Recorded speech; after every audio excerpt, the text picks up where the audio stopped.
She was accused of betrayal, until a DNA test revealed who was really lying.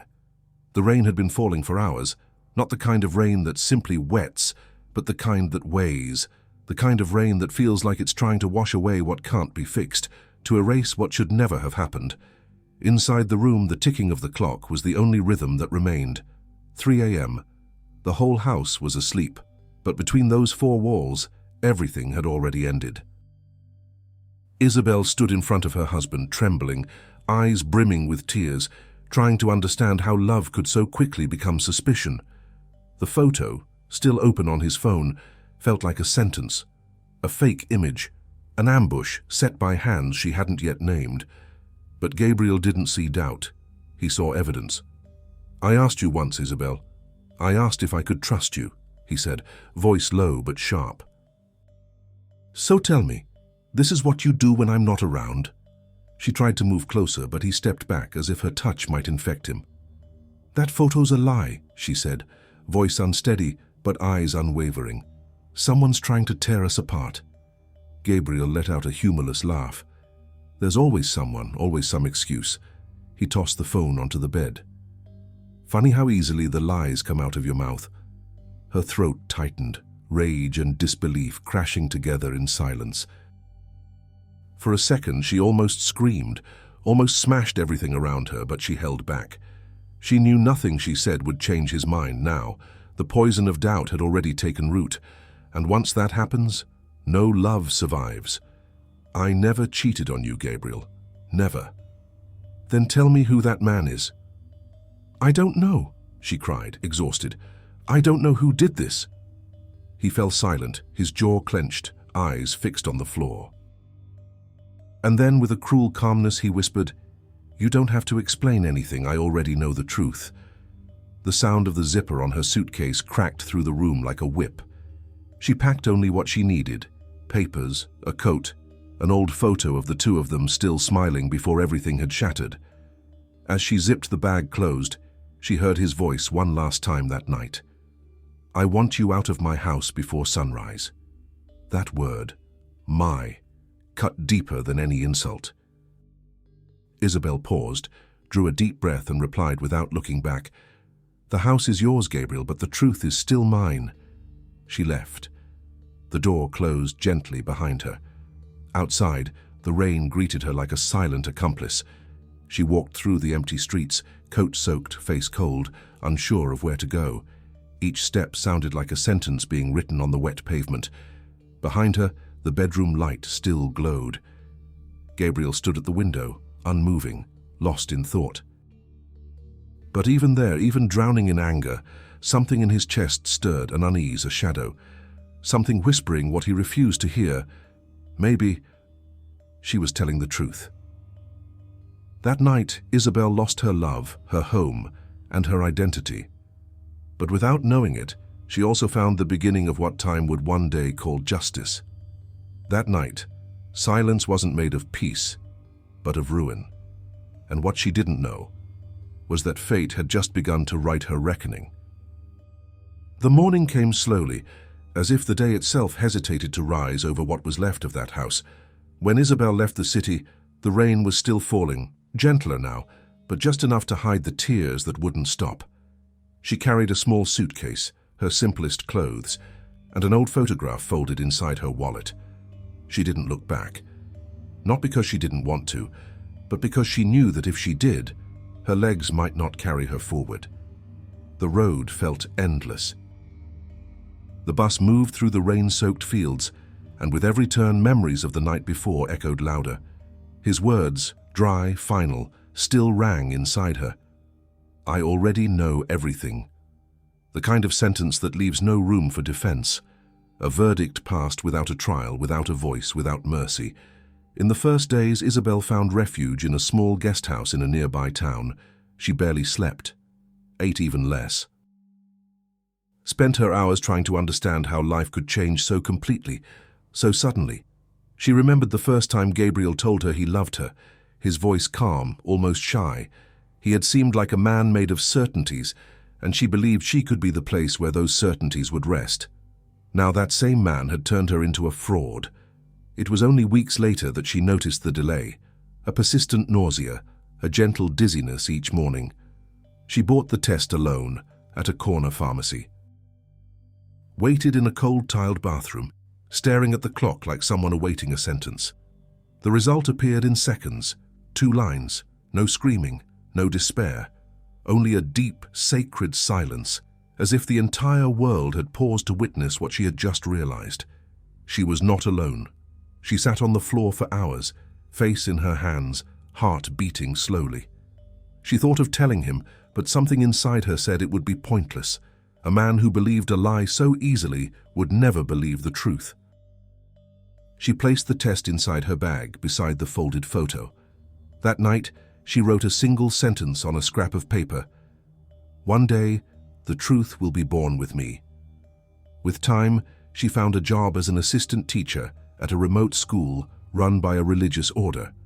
The nuns gave her a small room with an iron bed, a narrow window, and the constant scent of extinguished candles. It was there that her belly began to grow, and with it, a strange calm. A quiet acceptance of a life that was emerging from the ruins. On sleepless nights, she'd sit by the window and stare at the dark sky. Sometimes she thought of Gabriel, but the thought no longer came with anger. It came like the memory of a stranger in the distance, someone you try to remember from somewhere else. When her son was born, the hospital was simple, the birth brief and painful. There were no flowers, no visitors, no celebrations. A nurse placed the baby in her arms, and she looked at him for a long time, trying to grasp the miracle. He had Gabriel's eyes, that same deep amber hue, the same delicate curve to his lashes. But he also had something that was only hers, peace. She named him Lucas. On the birth certificate, the space for the father's name was left blank. A brief moment, but a heavy one. The pen trembled in her fingers. The clerk didn't dare ask. She signed, thanked him, and left. In the months that followed, Isabel lived between work and caring for her son. She slept little, smiled rarely, but held a strength no one could see, a quiet stubbornness born from a love that needed no witnesses. Lucas grew healthy, curious, with a ready smile. Every night she'd make up bedtime stories for him, each one ending the same way. The truth always finds its way home. And somehow, she believed it. She believed it because she had to. Because it was the only thing that still made sense. Time moved on. The years passed without warning.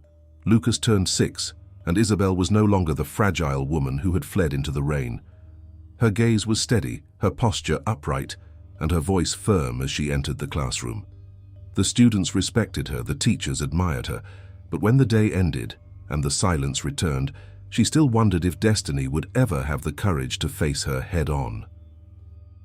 She didn't know it yet, but that moment was closer than she imagined, because the past, as it always does, was only waiting for the right time to return.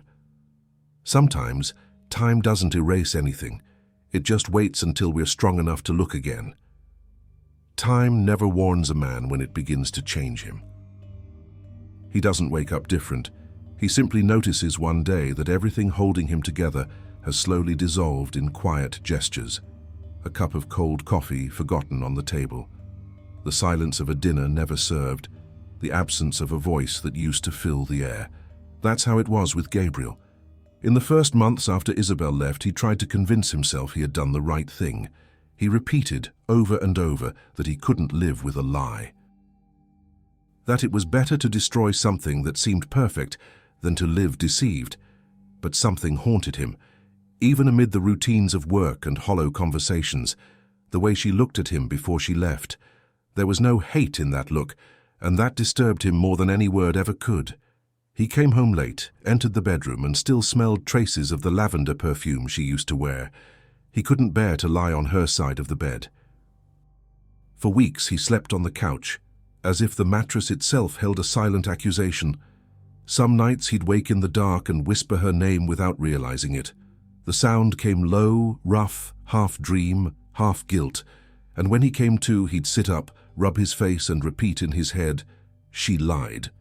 It was the mantra he used to push the pain away, And, over time, it became the very prison that held him.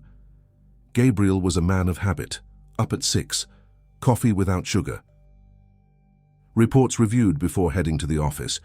His consulting firm, left to him by his father, demanded precision, strategy, and calm, 3 things he used to have in abundance. But after the breakup, the spreadsheets blurred. He made simple mistakes, missed meetings, forgot names. Nothing dramatic, but enough for his partners to sense something was off. His mother, Donna Celia, became a constant presence in the house. She brought meals, reorganized cupboards, replaced the flowers on the dinner table, trying in her own way to erase Isabel's presence. What she called care, he saw as intrusion. Still, he didn't complain. There was a numbness inside him that dulled every reaction. Celia had never liked Isabel. She thought she was too independent, too modest, too intense, traits that, in her mouth, sounded like flaws.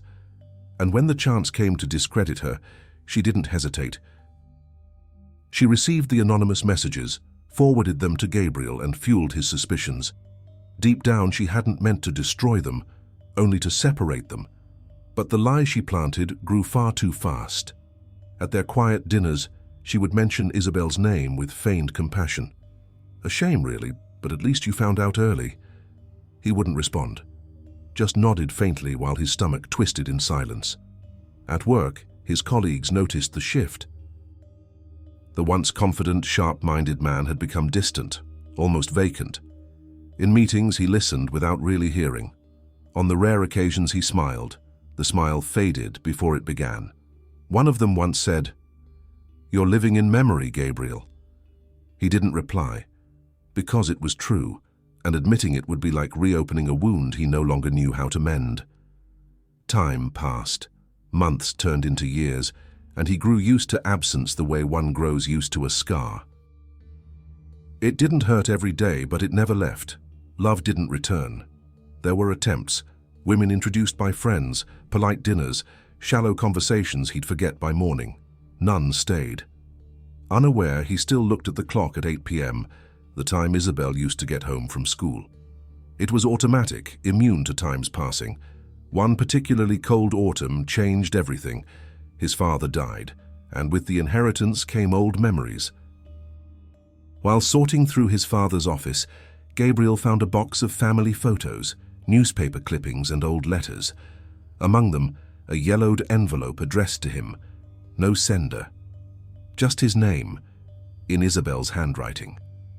His heart stumbled. He sat down, took a deep breath, and opened the envelope with care. Inside was a short letter, written in blue ink. The words were simple, but each line was heavy with something he wasn't ready to face. "If one day you doubt me, then doubt me fully. But don't ever doubt what we were. Love, Gabriel, doesn't lie. People lie when they can't handle what love demands." He read it over and over until the letters blurred, then tucked it away in a drawer, never speaking of it again. But at night, her voice returned, as if the words had seeped into his skin. Around that time, Gabriel began to feel the weight of solitude. Friends distanced themselves, and business partners started questioning his reliability. The man once in control now lived in the shadow of himself. He said little, drank more. At Sunday lunches, Celia watched him with a mix of pride and unease. She knew her son wasn't happy, but preferred to believe he'd been saved from the wrong woman. One night, Gabriel had a dream. In it, Isabel sat on a porch, hair loose, expression calm. He tried to approach her, but his steps were heavy. When he finally got close, she looked at him and said, "What you call betrayal was just the reflection of your fear." He woke in a start, drenched in sweat, couldn't sleep again. He sat at the kitchen table until sunrise, glass of water in hand, trying to recall the exact sound of her voice. In the months that followed, he buried himself in work with near-violent focus. He expanded the business, opened new branches, invested in social impact projects. Told himself he was doing something useful, but really he was trying to fill the void. Each closed deal was a desperate attempt to silence the regret that gnawed at him. But success brought no peace. The more he grew, the emptier he felt. Money didn't quiet the silence at home, or the memory of drawers she used to open, or the whistle of the kettle each morning. The past didn't return, but it refused to leave. One afternoon, while sorting through old company files, Gabriel found a forgotten note tucked between documents. It was from Isabel, left before one of his business trips. "Come back when you can, not when the clock says so. Life doesn't wait for the right time." The note was mundane, an everyday memory, but reading it made his chest ache in a way he hadn't felt in years. It was as if every word brought back an echo of all he had tried to silence. He folded it and slipped it into his wallet, unsure why. For weeks it stayed there, a silent reminder that something still remained unresolved. Time kept moving, as it always does, unmoved by human pain. The years grew heavier, but the wound remained open. Until one day the rhythm changed. A local school recently renovated was looking for investors for a new social project. Gabriel was invited to the inauguration, not out of interest, but out of habit. It was part of his public image, his circle. He accepted without much thought, and it was there, among speeches and applause, that fate returned. On stage, speaking calmly to parents, teachers, and students, stood a woman with dark hair pulled into a simple bun, a neutral dress, and a gaze he recognized before his mind could catch up. Isabel. She didn't see him at first, but when their eyes finally met, for a moment, the world stood still. No words, no greetings. Only the weight of what time had failed to erase. He felt something between shock and relief, between guilt and longing. His hand instinctively found the folded note in his wallet, and in that exact moment, he understood what he had never dared to admit. There was no innocence that could erase what he had done, but maybe, just maybe, there was still time to understand what he had lost. Guilt, when left unspoken, always finds its way back to the stage. And fate, with its slow, relentless grace, was only just beginning its return. The event ended amid applause and cheerful voices, but Gabriel barely heard the final words. He remained seated in the last row, watching the woman on stage like someone trying to decipher a memory. Time, this merciless sculptor, had passed over Isabel, but with reverence. Yes, there were new lines, subtle signs of maturity around her eyes, and a serene posture that hadn't been there before. She wasn't the woman he had once known, nor the one he had driven away. She was someone else, and yet somehow still her. As she stepped down from the stage, greeting parents and colleagues, Gabriel sat frozen, as if the chair itself held him in place. The hum of voices blurred with the sound of his own breath. For several minutes, all he could do was watch her move through the crowd with the ease of someone who owed nothing to the past. And that, her wholeness, was what disoriented him the most. How could someone survive everything he had done and still carry such peace in her gaze? When she turned and saw him, the moment stretched. There was no shock, only silent recognition. She looked at him for a few seconds, unblinking, then turned away to greet someone else. It was a small gesture, but within it a universe. For the first time in years, Gabriel understood what it meant to be invisible to the person who had once made him the center of her world. He didn't approach her. Lacked the courage or perhaps the dignity. He waited until the ceremony ended, watching her say her goodbyes, collect her papers, chat with a colleague. Only then did he rise and slowly walk toward the exit. But fate, as always, had other plans. In the courtyard on his way to the car, he saw her standing under a tree organizing documents into a folder. The wind blew gently, and a strand of hair slipped from her bun, falling across her face. For a moment, Gabriel just stood there watching her, overtaken by an almost childlike urge to go to her. But as he stepped closer, he realized his whole body was trembling. "Isabel," he said, his voice scraping the air. She paused, didn't turn immediately. She took a deep breath, adjusted the papers, and then looked at him, expressionless. "Good afternoon, Gabriel." Hearing his name in her voice was a delicate blow. He tried to smile, but the gesture fell apart. I didn't know you were here, he murmured, reaching for something that sounded natural though everything felt wrong. I heard about the project. I was invited to the opening. I imagine so, she replied plainly, and resumed placing the papers into the folder as if the conversation had run its course. A long, uncomfortable silence followed, one that seemed to stretch across years. He wanted to ask how she was, where she'd lived, what had happened after, but all those questions felt too small next to what really mattered. In the end, he said only, "You look well." She looked up, and for the first time, a faint smile crossed her lips. Not a warm smile, but one laced with quiet irony. "Time has a way of shaping us into what we're meant to be," she replied. "Some people learn. Others keep convincing themselves they were right." The words struck like an arrow. He didn't respond, just gave a slight nod. "I don't want to intrude," he said at last. "I just needed to say it was good to see you." "Was it?" she asked. Not hostile, just calm, like someone with nothing left to prove. "It was." She offered a faint, impersonal smile. Sometimes what's good for one is just what the other already left behind. With that, she turned and walked toward the gate, leaving him in the courtyard still. He stood there until the sound of her footsteps vanished. For days, the image of that meeting haunted him. Her voice, her precise words, the way she looked at him without anger. It all unraveled him. It was as if she had found a kind of strength he would never know. The following week, Gabriel quietly sought out information about the project.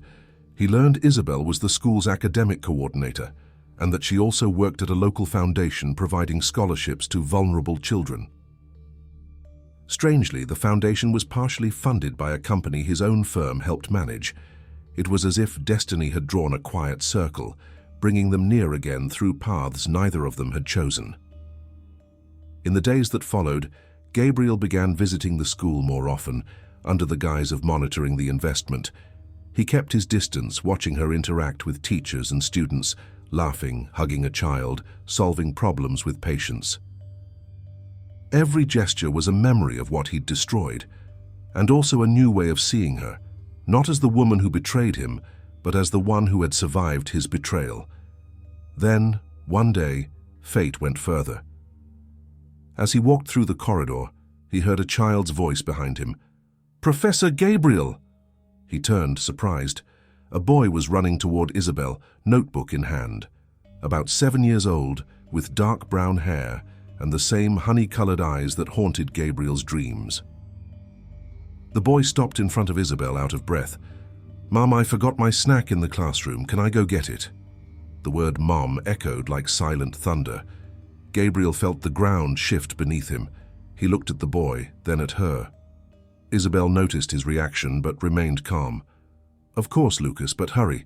It's almost time to leave." The boy nodded and ran down the hall. Gabriel stood frozen. Then Isabel stepped closer, her gaze steady. "Now you know." He tried to speak, but no words came. "Is he your son?" he whispered. "Mine, and of whoever had the courage to believe the truth," she replied. "But don't worry, Gabriel. I didn't come for anything." The silence between them was thick, almost tangible. He tried to sort through the storm inside him, shock, guilt, and unnameable fear, but nothing settled. "Why didn't you tell me?" he asked at last.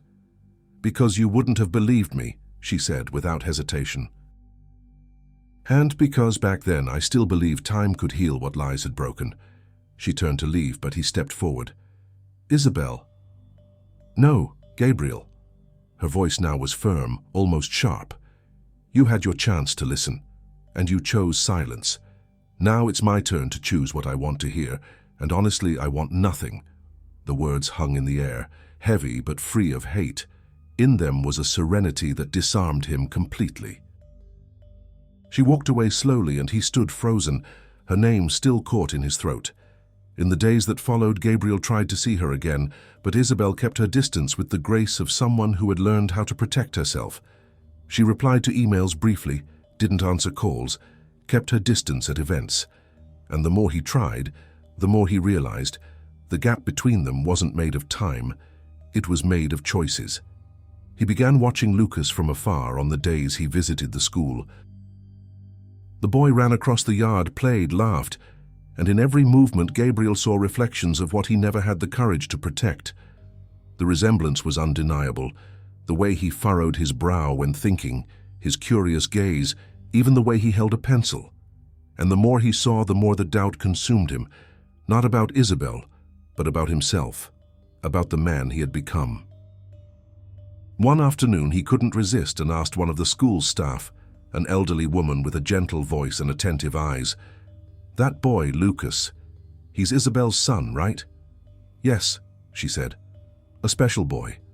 Bright, kind, so much like her. Although sometimes he reminds me of someone I can't quite place." Gabriel thanked her, unsure of what to say. He walked away feeling both heavier and lighter. Inside him, something had begun to collapse, the wall of denial he had built for years. That night at home, he opened the drawer and took out Isabel's letter, the one he had read years before. He read it again, slowly. This time the words landed differently.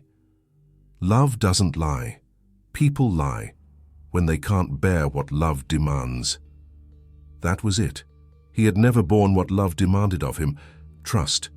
He had chosen pride, control, the false safety of needing to be right. And now, standing before the child he might have raised and the woman who still carried her dignity intact, he realized that his punishment had always been the silence. But fate, as always, was not done. The truth, the one Isabel had once promised would find its way home, was finally on its way back. Some lies poison time, but some truths, they wait. They wait for the right moment to be born. Something in Gabriel's house had become unbearable. The silence was no longer a refuge. It had become a reminder. Everything seemed to speak of Isabel. Even the things she had never touched, the paintings, the books, the creak on the third stair, the echo of his footsteps when he came home late. For years, living with that absence had been his self-imposed punishment.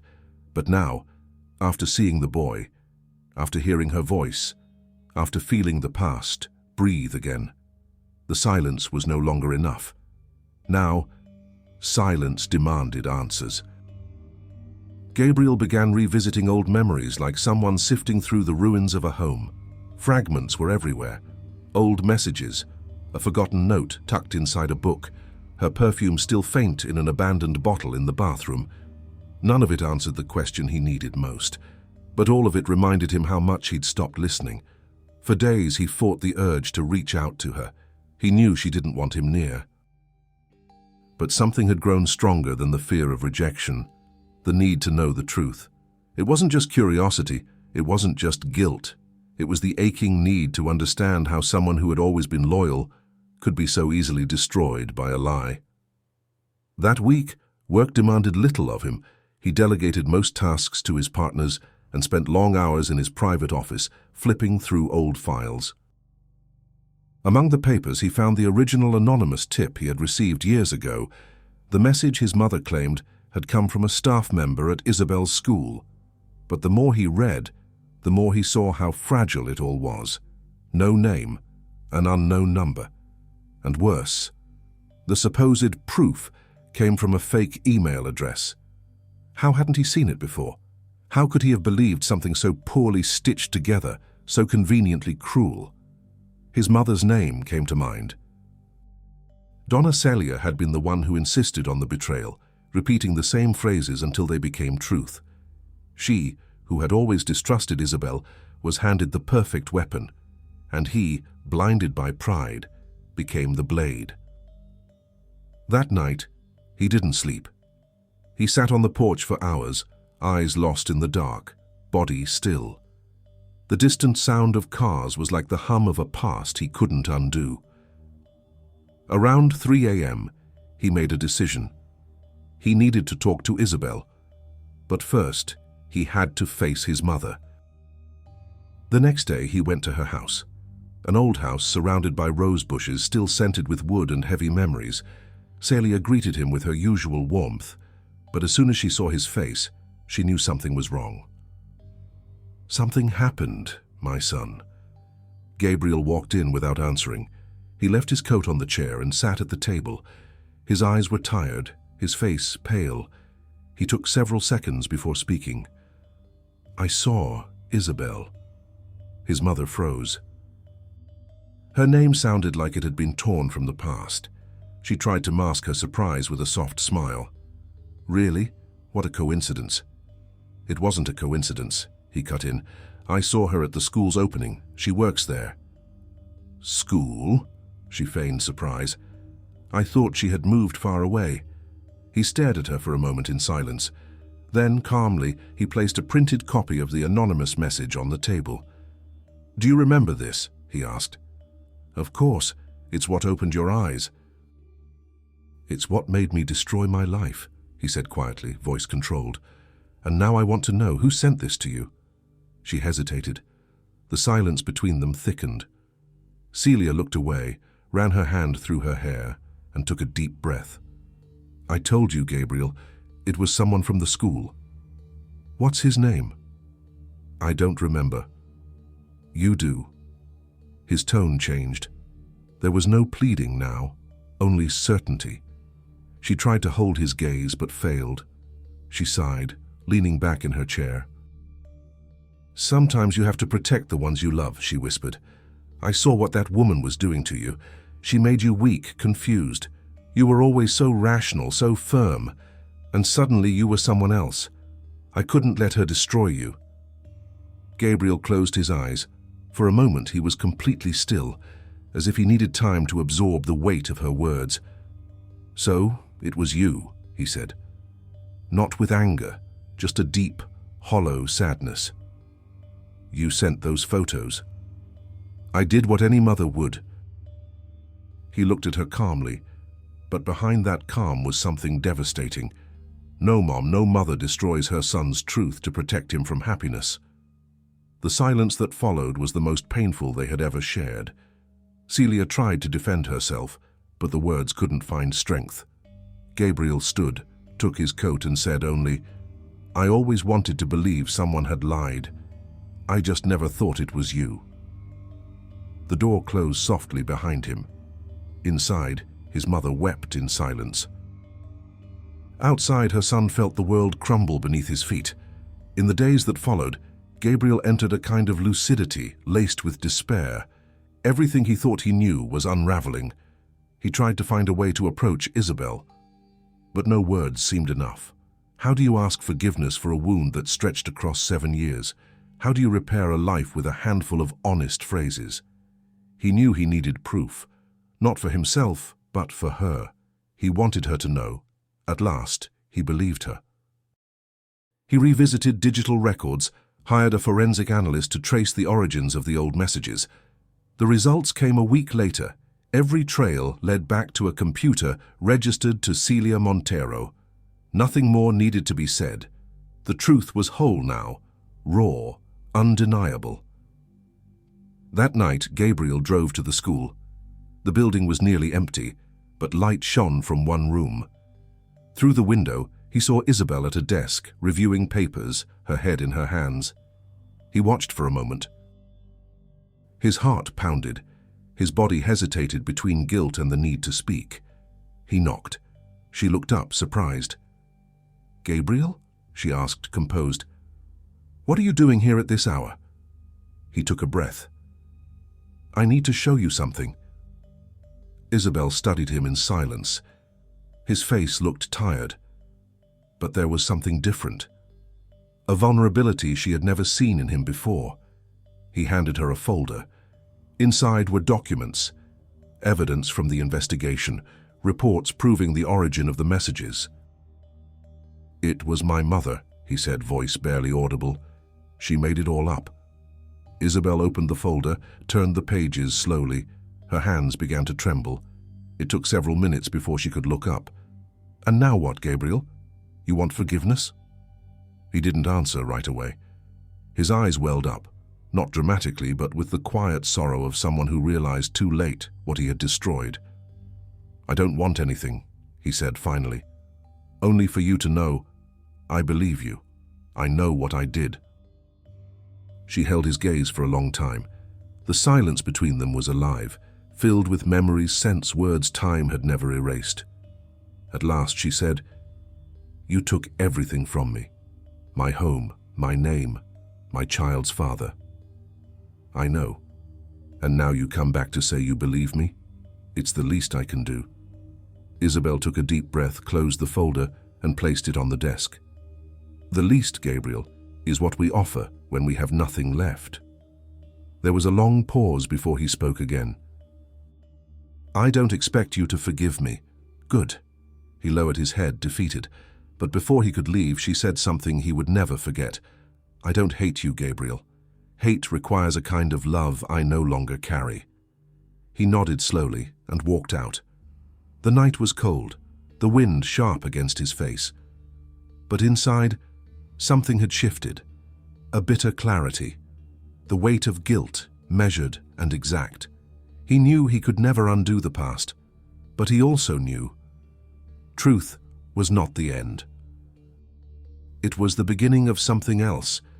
In the days that followed, Isabel avoided thinking about him, but the truth, even when it arrives late, has a way of opening cracks in walls once thought indestructible. She began to remember things she thought she had buried, his touch, his voice, the smallest gestures, and though the pain remained, something inside her stirred. It wasn't forgiveness, not yet. It was simply the quiet realization that love, no matter how wounded, hadn't died. It had merely gone still in silence. Fate, satisfied with the confession, was now preparing the final reunion, one not born of regret, but of the need to face what was left. When truth arrives, it doesn't ask permission, it simply takes back the space that lies once stole. Silence has a sound of its own. It isn't always the absence of noise, sometimes it's the weight of words left unsaid. This was the kind of silence Isabel lived in during the weeks that followed. The truth had finally come to light, clean, undeniable. But contrary to what she'd imagined for years, the revelation brought no relief. Only a deep exhaustion, as if her body and soul had carried a burden for so long that they no longer knew what to do without it. Gabriel had kept his distance after their conversation. No messages, no gestures, no pleas. And curiously, that was what unsettled her the most. His silence seemed respectful, yet final. As if they both knew their story had ended, and yet the ending didn't feel true. At night, after Lucas was asleep, Isabel sat by the window, watching the empty street. The wind moved the curtains gently, and the distant sound of cars blended with the ticking of the kitchen clock. A small, persistent sound, as if time were reminding her it moved forward, even when she stood still. She thought about everything that had happened, but now the memories came in a different order. No longer the scene of being cast out, the harsh words or the suitcase dragged through the rain. Now she recalled simple mornings, coffee poured, the way Gabriel used to fold the newspaper before leaving, the shared silences that once felt like comfort and now sounded like warnings. Isabel realized with bitterness that their love hadn't been destroyed by betrayal, but by an absence of listening. Pride had spoken louder than truth, silence louder than love. One night, while putting away Lucas's clothes, she found his school notebook. Among the childish drawings was one in particular, a man, a woman, and a child holding hands. Above them, in large, uncertain letters, he had written, "My family." She stared at it for long minutes, her heart tight.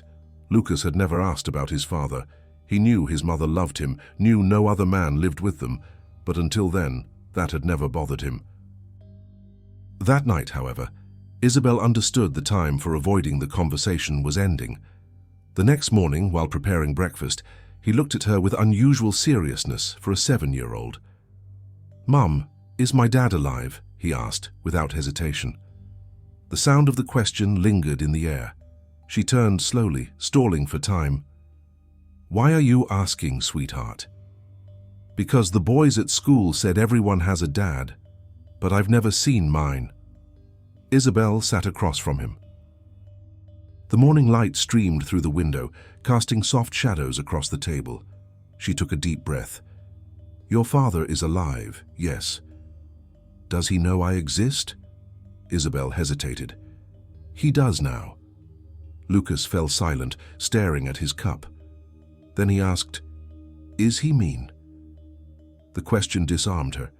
Memories rushed up, bitter in her throat. But she couldn't lie, nor place a burden on the child that wasn't his to carry. No, sweetheart, he's not mean. He made a mistake, a big one. And did you forgive him? The question was simple, but it hit her like a physical blow. Forgive him. She had never considered it a real possibility. For years, she believed forgiveness was weakness, a way to bow to what had broken her. But now, looking at her son, she understood forgiveness wasn't about Gabriel. It was about her, about freeing her heart from the prison of bitterness. Not yet, Lucas, she said gently, but maybe one day. He nodded, satisfied with her honesty. Then went off to play, leaving her alone with her thoughts.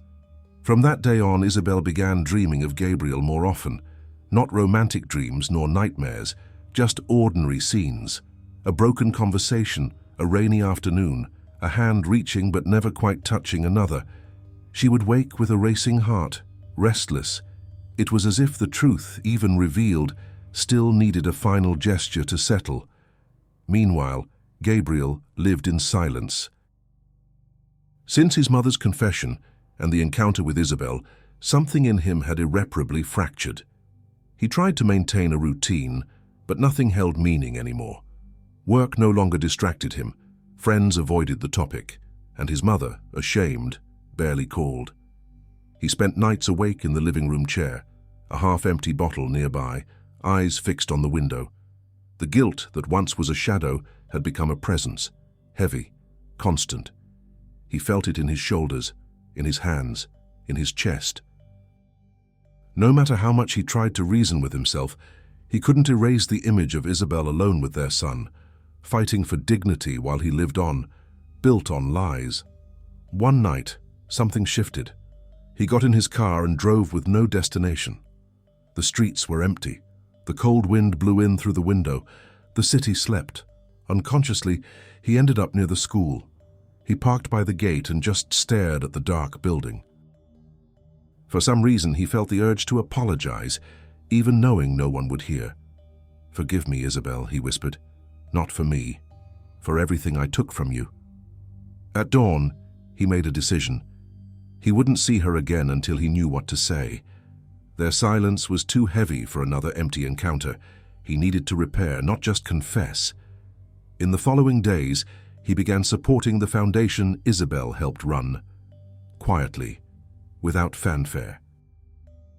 He directed resources, expanded initiatives, not seeking forgiveness, but to return something to the world she had rebuilt without him. He knew she'd find out. He wanted her to, but not out of vanity. He wanted her to see that, in some way, he still believed in the purpose they once shared. When Isabel found out, she was first surprised, then angry. She called the coordinators, demanded answers. "I don't want charity," she said firmly, "least of all from the man who destroyed my life." But as details emerged, anonymous donations, scholarships funded, facility improvements, she realized the gesture wasn't driven by guilt, but by respect.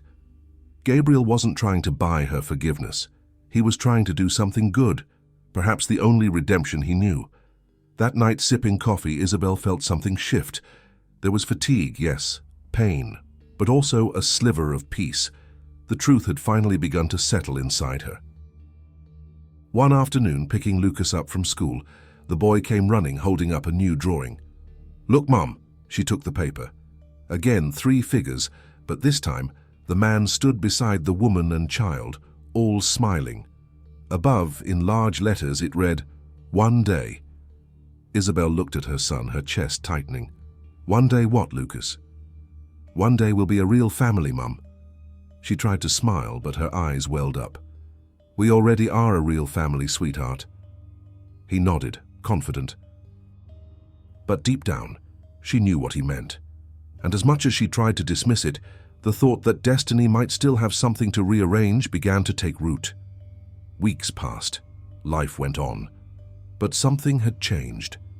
Isabel no longer avoided thinking of Gabriel. She began to accept him as part of her story, not a villain nor a lost love, but a reflection of her own scars. And so it was, when she least expected, that fate stepped in once more. One autumn morning she received an invitation. A benefit event organized by the foundation, the very one Gabriel had helped fund. She nearly declined, but something in the letter's tone, discreet, respectful, convinced her to go. It wasn't about him. It was about closure. That evening she arrived alone. Simple dress, hair casually tied. The hall was full, warmly lit, the sound of quiet conversations around her. And then she saw him. Gabriel stood in the back, talking with investors. He saw her too, and for a moment, time hesitated. Neither moved at first, but something was different now. No tension, no fear. Just two people who understood that love can survive ruin, even if in a different form. Later, after the event ended and people began to leave, Isabel approached him.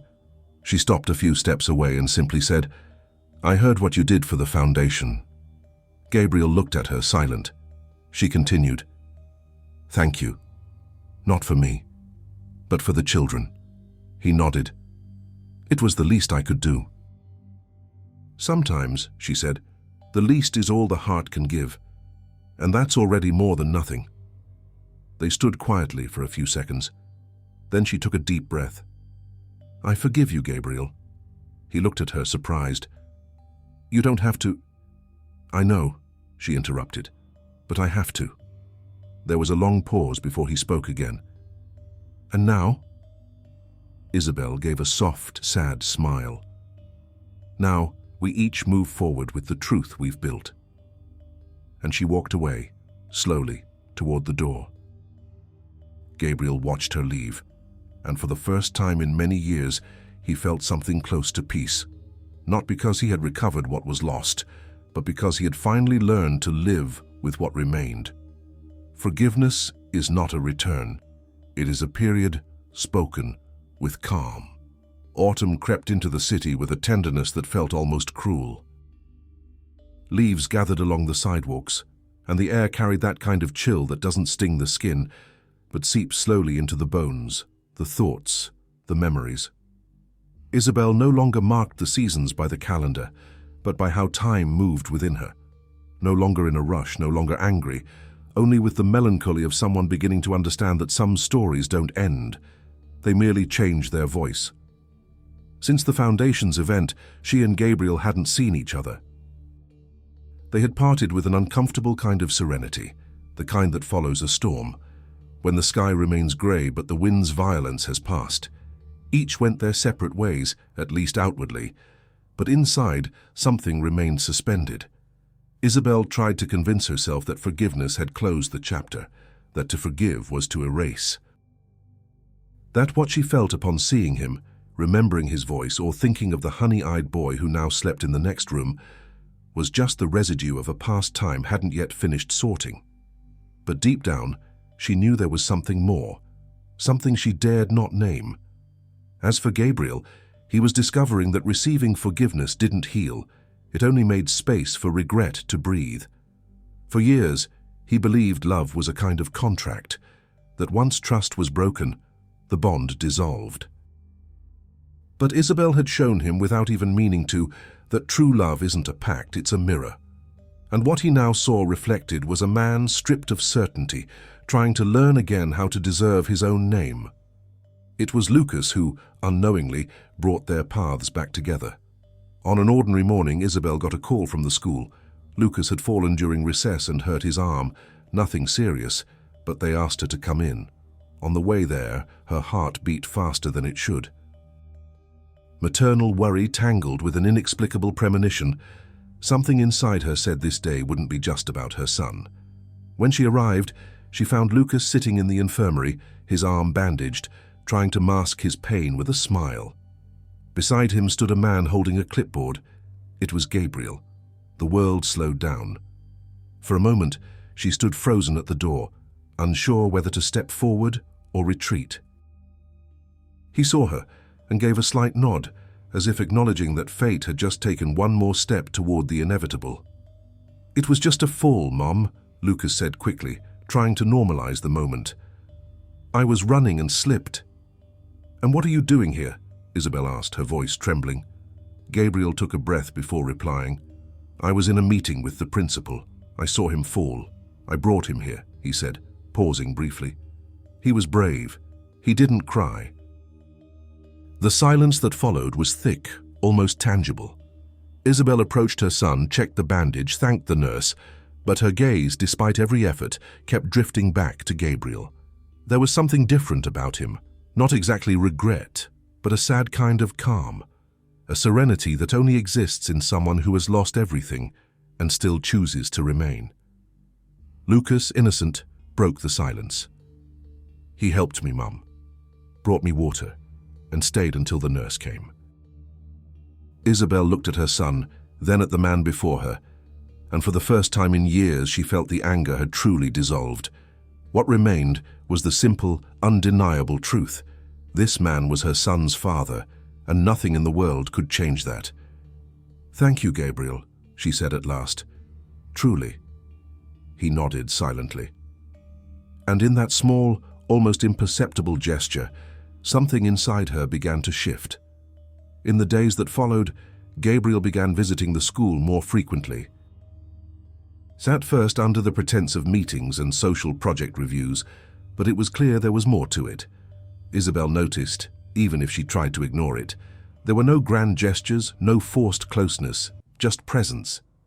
He was there, discreet, patient, almost overly respectful. And maybe it was that patience that confused her the most. One afternoon, catching him as he left the library, she couldn't help herself. "What exactly are you trying to do?" she asked, firm but not harsh. "Nothing," he replied, calm. "Just be around." "Around me or around him?" "Both, if you'll allow it."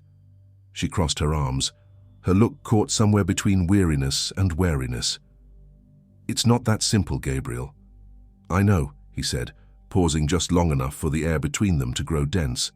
"But what we lost doesn't need rewriting, just understanding." That sentence echoed in her mind for days. At night, trying to sleep, Isabel found herself wondering what it meant to understand.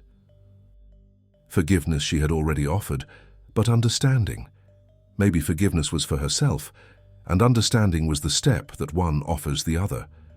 Once again, it was Lucas who opened the final gap between past and present.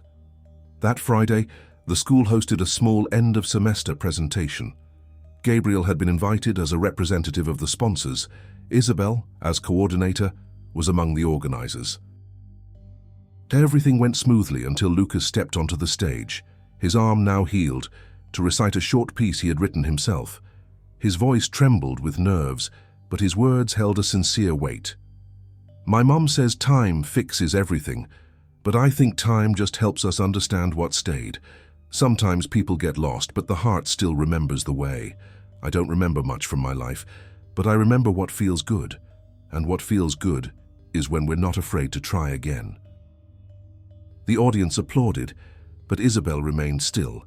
Her son's voice seemed to speak for her, for Gabriel, for all the silences that had separated them. When the applause faded, she looked toward the back of the auditorium. Gabriel stood there, eyes glassy, and for the first time Isabel didn't look away. That night she walked out to the school gate, now quiet and empty. He was there, as if waiting. Neither spoke for a moment. "Did you hear what he said?" she asked finally. "I did," he answered, voice heavy. "And for a second, I thought it was you speaking." "Maybe it was," she murmured. The wind moved gently, but something heavy lingered between them. A truth not yet spoken, but inevitable.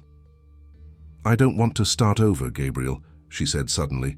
"Not like this, not out of guilt or nostalgia. And I don't want you to come back," he said gently. "I just want to be nearby, to watch him grow, to be what I never had the courage to be." Isabel studied him. There was sincerity there, and a beautiful kind of sadness born from acceptance. "Are you sure that's what you want?" she asked. "I am," he replied, "because for the first time, I'm not trying to fix anything. Just do the right thing." The silence that followed was one of their deepest. A clean silence without anger or fear. The kind of silence where, if you listened closely, you could hear the heart realigning with time. Isabel took a deep breath and simply said, "Okay." And in that moment, in that quiet agreement without promises, something truly began to change. The months that followed were a slow rebuilding. Gabriel gradually became part of Lucas's life again, with Isabel's blessing. At first, short supervised visits.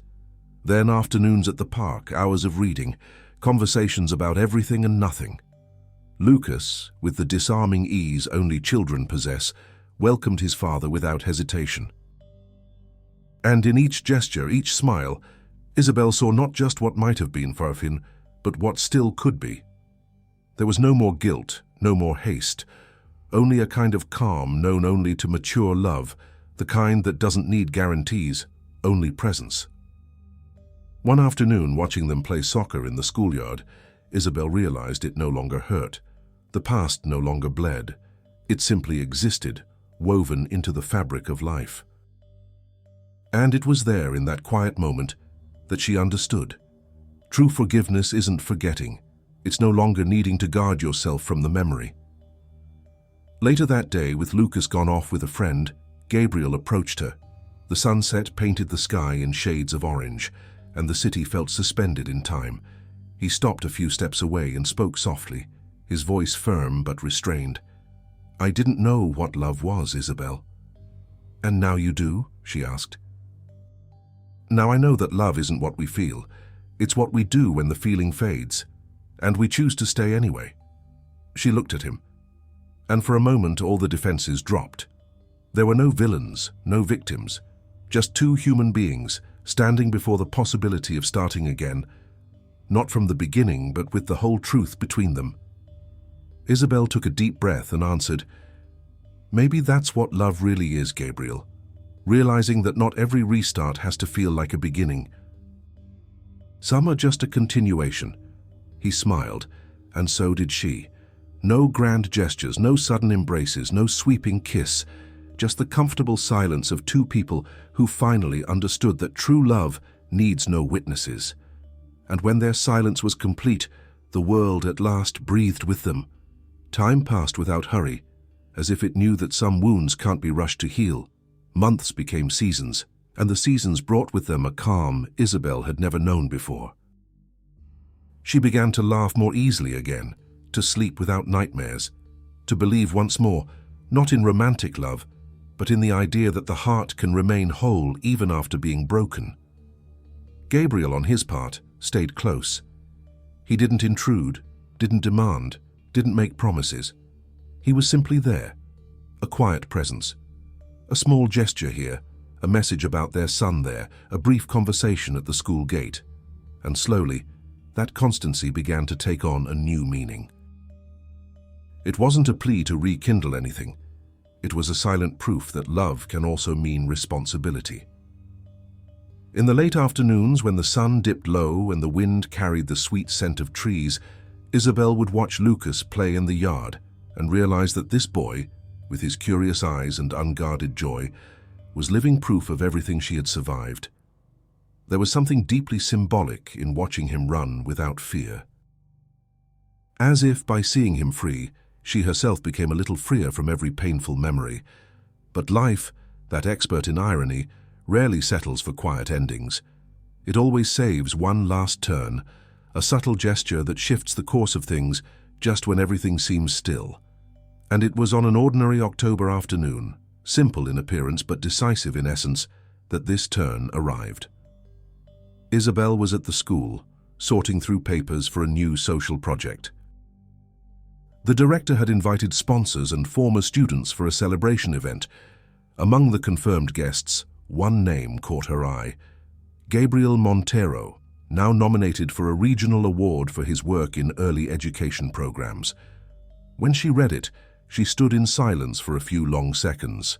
Not because she was surprised, she already knew he'd been dedicating himself more and more to these causes, but because for the first time she realized Gabriel had truly changed. Not for her, but for himself. His transformation didn't come from remorse, but from growth. He had made peace with what he'd destroyed, and that quiet reconciliation with his past had turned him into someone else. That night, while Lucas slept, Isabel stepped out onto the porch and gazed at the sky. The soft breeze carried the faint sound of some distant song. She thought about all the nights she had cried in that same spot, waiting for pain to turn into forgetfulness. But forgetfulness never came. And now she understood why. What hurts deeply isn't meant to be erased but understood. The human heart is like aged wood. Time doesn't erase its marks. It makes them part of its beauty. The event took place 2 weeks later. A simple ceremony, held in a small but elegant auditorium. Isabel was invited as a representative of the foundation, and she accepted. She knew he would be there but no longer feared it. Time had kept its promise. It had turned the wound into a scar. When she saw him from across the room, something inside her finally stilled. Gabriel wore a dark suit, the same attentive eyes, but now softened by a calm she had never seen before. He saw her too.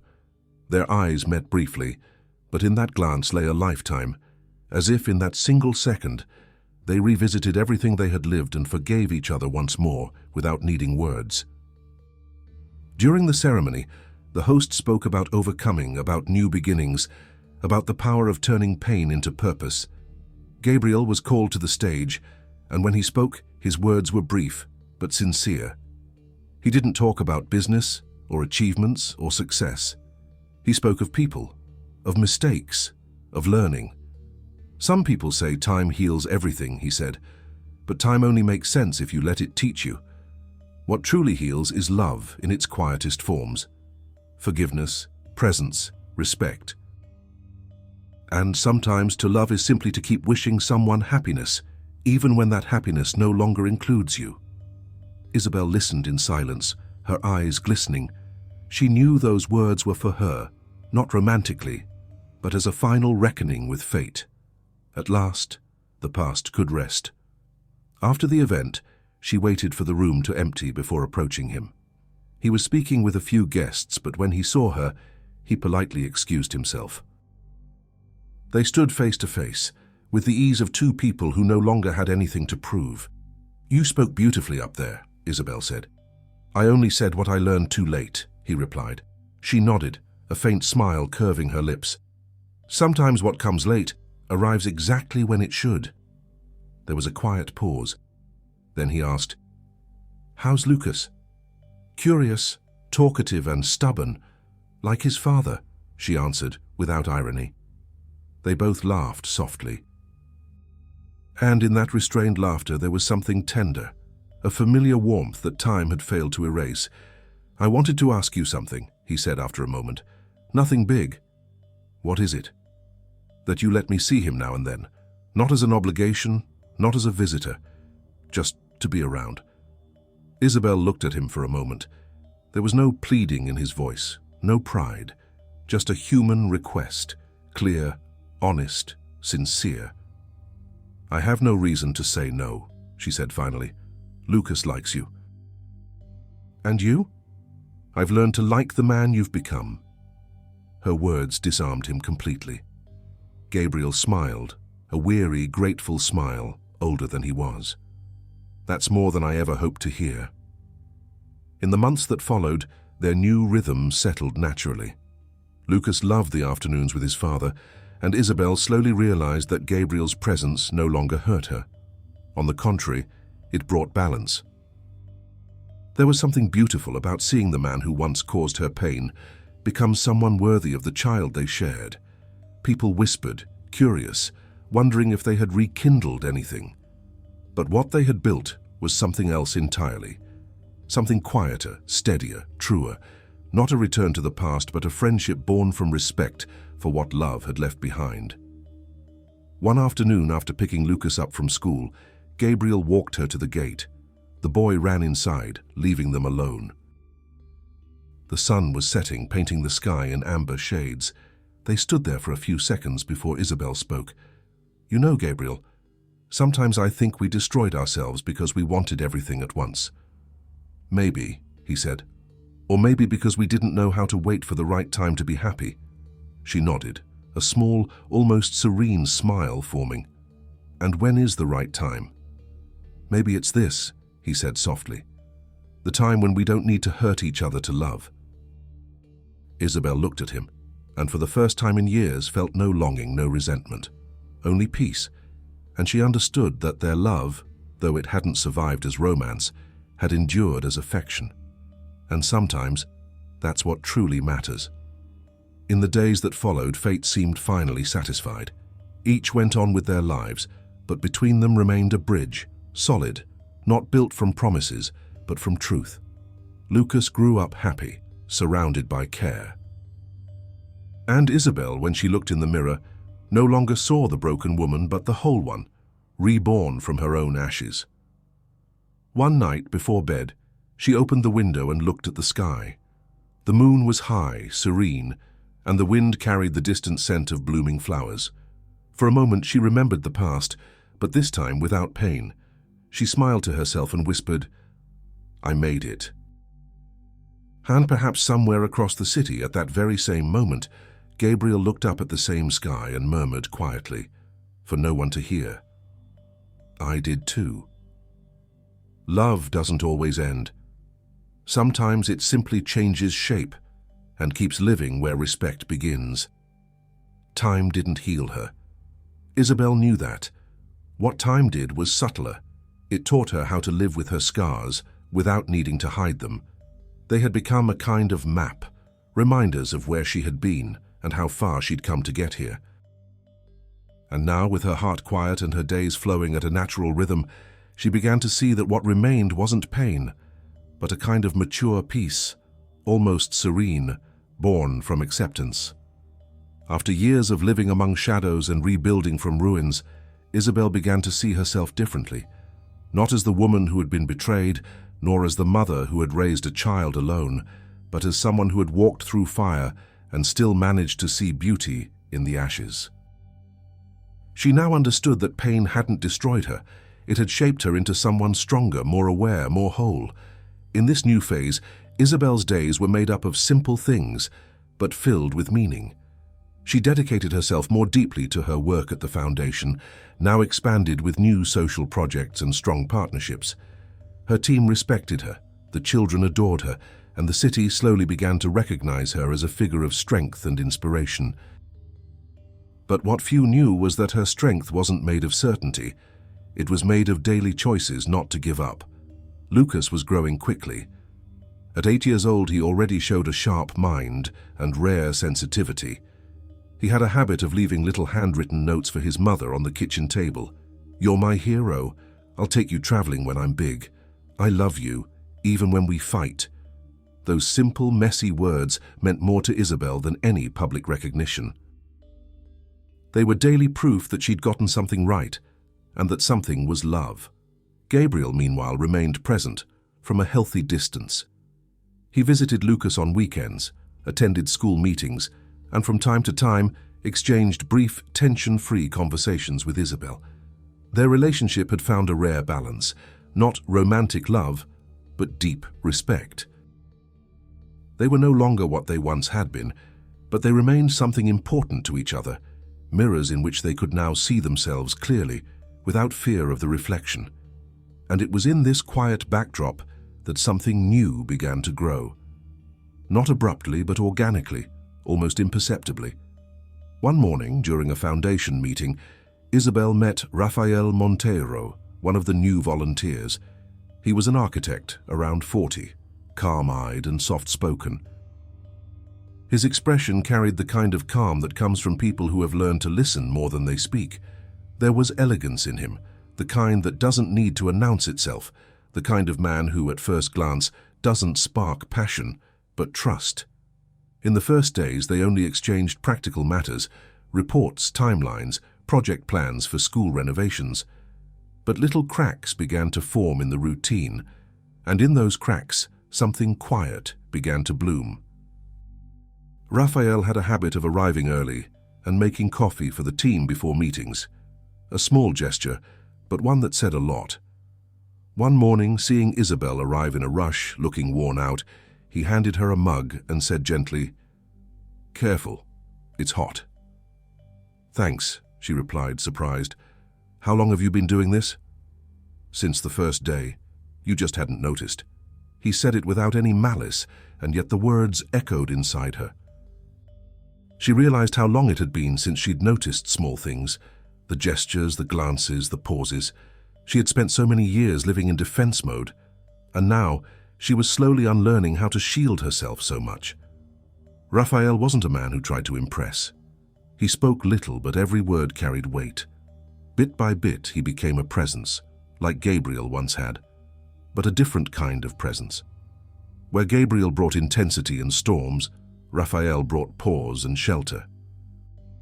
One afternoon, after a long meeting, the rain began suddenly. Isabel stood at the veranda watching the drops streak down the window pane. Raphael appeared beside her, silent, and handed her an umbrella. "Are you offering me a ride?" she asked lightly. "Or sharing your shelter?" "I think sharing sounds fairer," he replied with a quiet smile. They walked side by side beneath the umbrella. The silence between them wasn't awkward, but filled with gentle curiosity. She felt no need to explain herself to be understood, and maybe that, more than anything, was what scared her. When they reached her car, Raphael stopped. "Drive safe, the rain's picking up." "And you?" "I live nearby. I like walking in the rain. Reminds me the world is still alive." She looked at him for a moment, then said before getting in, "You're different, Raphael. I've just learned not to run from storms." That night, back home, Isabel couldn't stop thinking about that sentence. For years she had run from her own storms, believing survival meant avoiding the next bolt of lightning. But now she understood. Sometimes healing isn't about escaping the rain. It's about learning to walk through it, without fear, without rush. The weeks that followed brought Raphael closer. He became part of her routine, shared coffee, conversations that ended in laughter, glances that lingered too long. There were no promises, no declarations, only something more honest. Shared space between two people who had suffered enough to no longer wear masks, and strangely, the more she let Raphael in, the less she thought about Gabrielle. Not because that old love had vanished, but because it had finally found its place inside her, a place of memory, not of waiting. What once hurt now simply existed, and what once felt missing now slowly began to bloom. One afternoon, while watching Lucas play in the yard, Isabel noticed Raphael leaning on the gate, talking with him. They were discussing airplanes, the boy fascinated, the man patiently explaining. There was a natural ease to it that moved her. She stood still, just watching them, like someone witnessing the first glimpse of a possible future. When he said goodbye, she walked over. "You like children, don't you?" "I do. They remind us of what's essential." "And what's essential, in your opinion?" "What survives time?" She said nothing. His words struck her with unexpected clarity, because that was it. What survives time? She had spent years trying to erase the past, when all she really needed was to accept that what had lasted through it all, that was the essential. That night, Isabel opened her journal, an old habit she had picked up again. The blank pages felt more welcoming than ever. "Life didn't give back what I lost, but it gave me back to myself, and maybe that's more than enough." She closed the notebook, looked out the window and smiled. The world outside hadn't changed, but inside her, everything had. In the months that followed, her connection with Raphael grew more visible. People noticed. Lucas adored his company. Even Gabriel, when he found out, responded with respect and maturity. There was one inevitable meeting at a foundation event. Gabriel walked up to Raphael, shook his hand and said, "Take good care of her." Raphael replied, "She knows how to take care of herself, but I'll gladly stay close." Isabel watched the exchange from afar, and something deep inside her finally settled. There was no jealousy, no bitterness, no doubt, just the quiet realization that life, when it wants to, writes its own endings, and sometimes does so with a beauty only time can understand. That night, as she lay in bed, she heard Lucas laughing in the room next door. She closed her eyes and let her mind drift. She thought of the girl she had been, the woman who fought to survive, and the woman who now, at last, was simply living. She didn't need grand finales or perfect stories.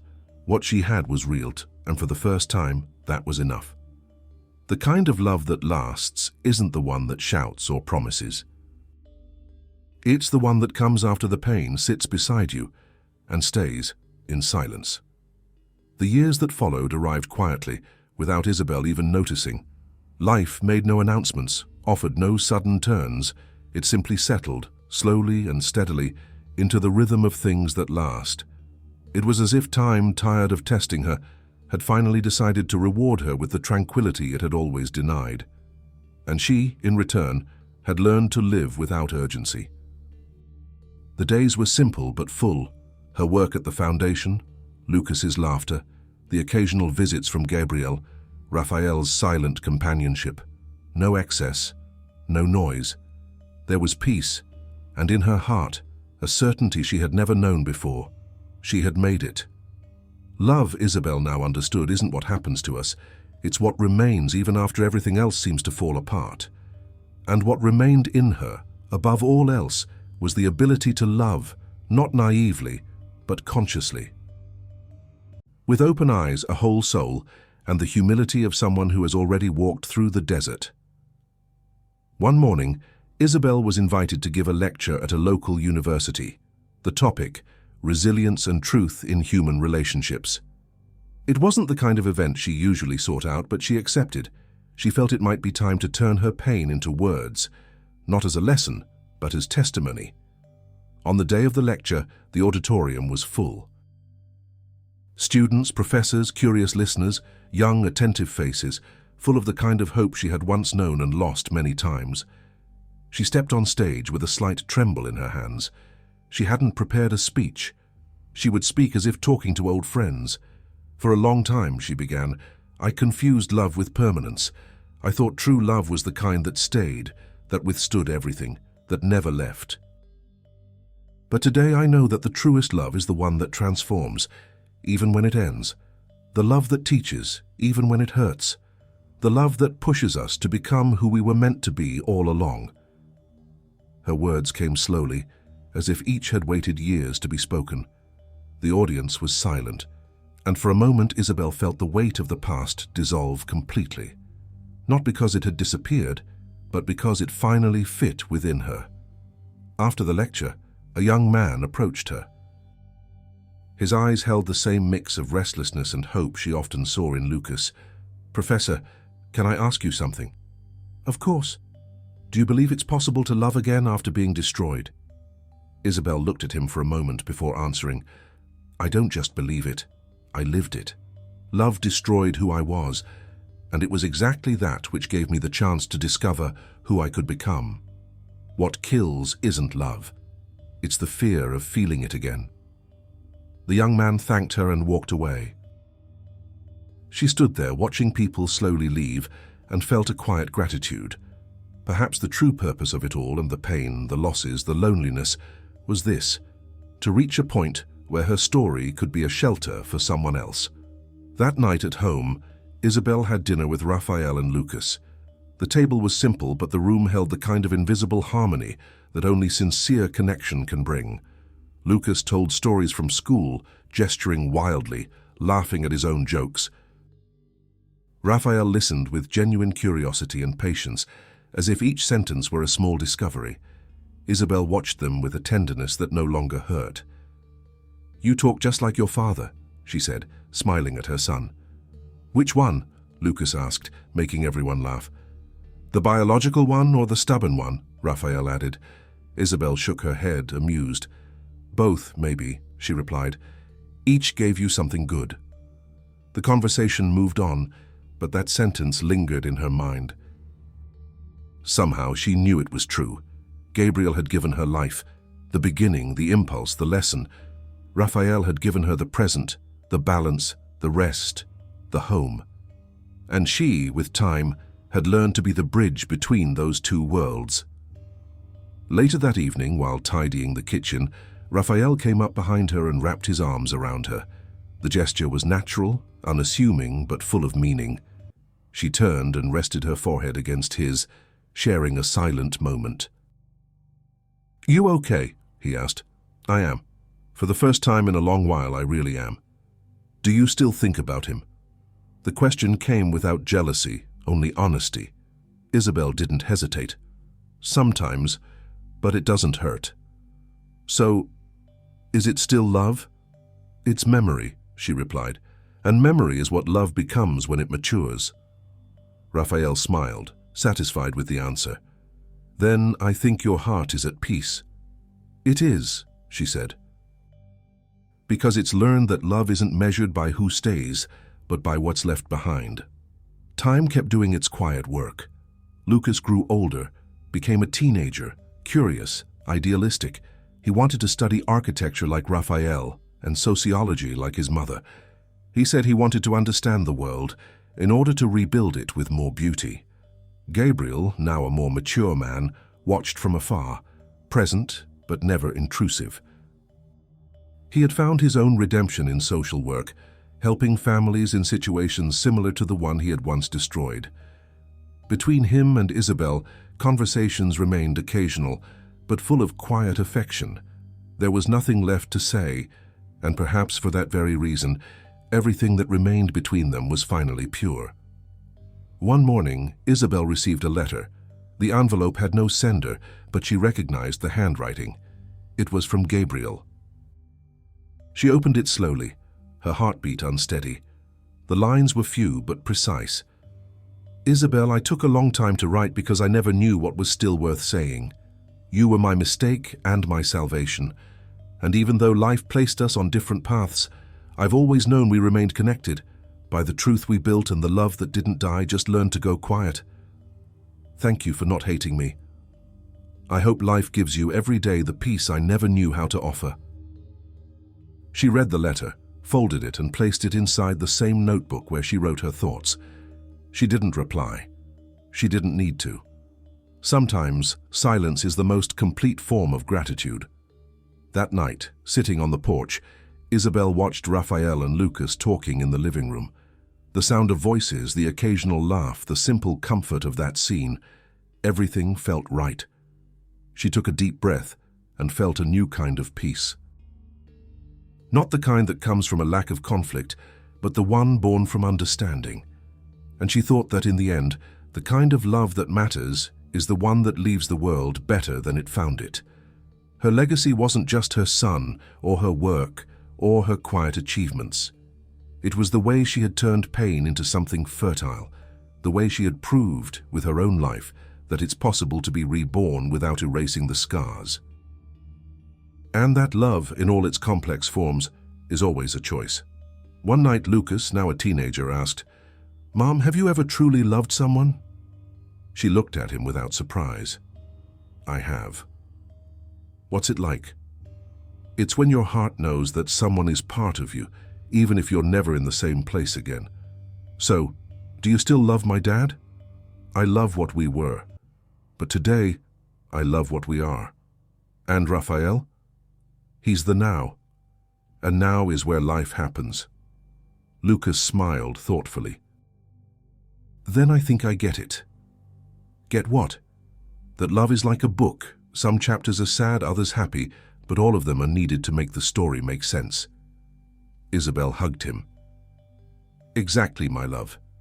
And for the first time, she felt that her story finally made complete sense. The next morning, before leaving for work, Isabel looked in the mirror. The reflection she saw wasn't of the woman who had been hurt, nor the one who had risen from the ashes. It was of someone whole, self-possessed, grateful for life exactly as it was, and imperfect but full. She smiled softly and thought, "Love didn't save me, but it taught me I didn't need to be saved." And so, between what had been and what remained, Isabel discovered the rarest kind of love, the low. There was an autumn morning when everything at last seemed to fall into place. The city awoke slowly, streets strewn with yellow leaves, the cold air mingling with the aroma of coffee through open windows, and the sun, still shy, crossing the glass of the veranda where Isabel liked to sit. She was there, as she was every day, before the house stirred. The morning silence belonged to her. It was the only moment when time seemed suspended, when she could converse with the past without it hurting. In her hands, the same notebook that had held so many versions of herself. The young woman in love, the wounded woman, the resilient mother, the determined professional. Its pages, yellowed at the edges, mirrored her life, a sequence of attempts, mistakes, and discoveries. She opened it and, without planning, began to write again. The words came slowly but with certainty. Love is a path that does not always lead somewhere else. Sometimes it leads us back home. And home, I discovered, is the place inside us where fear ceases. She closed the notebook, took a deep breath, and looked out at the garden. Lucas was getting ready to leave, backpack on his shoulders, with that lightly frantic smile of someone who is late. "Ready?" she asked. "I always was, Mom, I just didn't know it," he replied, giving her a quick kiss on the cheek. "And now I do." The gate clicked shut, and Isabel watched her son walk to Raphael's car, parked and waiting to drive him to school. There was something in that small gesture, the way Lucas waved, Raphael's patient gaze, that made it all feel worthwhile. None of the three needed words to understand what was there, a home in its truest sense. That afternoon, Isabel had an important meeting at the foundation. A project she had dreamed of for years, building a new educational center for young people in vulnerable situations, a place where they could learn, grow, and dream without fear of their past stealing their future. While reviewing the final notes, she felt a slight knot in her throat. It was pride, the kind of pride that seeks no applause, only gratitude for having come this far. During the meeting, she spoke with confidence, yet her mind wandered. She recalled nights spent in a cheap boarding house, unsure how she would feed her child, of the humiliation, the disbelief, the invisibility.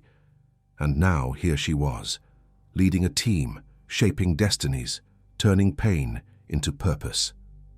At the presentation's end, she was applauded. And in the sound of hands clapping, Isabel understood something. Love was no longer a wound, but the mortar that held together all the parts of who she had become. That evening, Raphael prepared a simple dinner.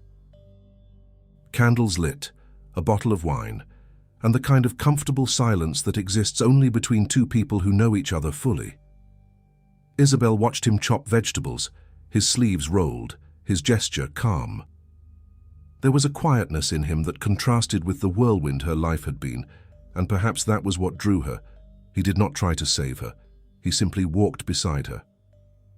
"Why are you looking at me that way?" he asked, without taking his eyes off the cutting board. "Because sometimes I'm surprised how simple it is to stay near you." Raphael smiled without vanity. "Life is complicated enough, Isabel. We just need not make it worse. And what if it isn't? What if life is simple, and it's us who complicate it? Then I suppose you just found the answer I spent years looking for." They laughed softly.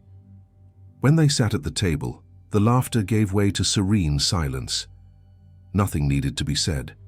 It was the kind of love that lives in presence, not in words. The kind that warms, not burns, that does not promise but keeps. After dinner, Isabel led him into the garden. The sky was clear and the wind carried the scent of magnolias she had planted years ago. They walked side by side until she stopped and gazed upwards. "I used to fear calm nights," she said.